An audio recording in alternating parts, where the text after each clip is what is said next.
High school students come to me and they say, Jay, I feel like crap. Or, I'm just, this anxiety is kicking my butt. And it's getting in the way of me being able to enjoy getting out of bed, or being able to go to class. It's tough for me to hang out with my friends even. I find that I'm spending so much more time in my room.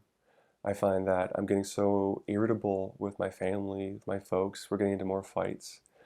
Um, I find that I'm using, more pot to try and chill out or to try and go to sleep, or I'm starting to sneak drinks out of my parents' liquor cabinet, and now it's getting to the point where it's getting out of hand, or my parents are on my back and we're fighting so much, or my marks are dropping. I'm skipping class more, or I'm worried that this is going to happen if I don't get in front of this.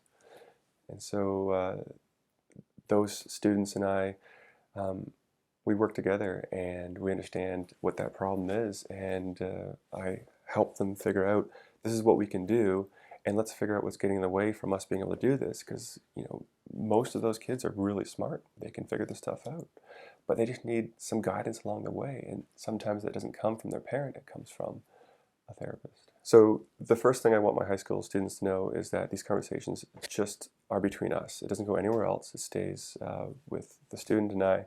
It doesn't go to their parents, their teacher, probation officer. There are some exceptions to that, but they really are conversations that stay between us. The difference that high school students have with me as opposed to maybe their parent is that typically they feel so much more freer to open up and say stuff that's hard to say to their parents. And there's a sense of getting stuff off their chest that they tell me about. And they don't feel like they're going to get in trouble. They're not going to be blamed. They're not going to be grounded. There's not going to be consequences. We'll talk through these struggles that they've been keeping a lid on and keeping under their hat and behind a closed door for so long. And we'll try to figure this out together. And just the experience of being able to say that out loud to somebody without the fear of some kind of repercussion is really freeing, and is really valuable in feeling relief. Is that's what a lot of high school students and I talk about.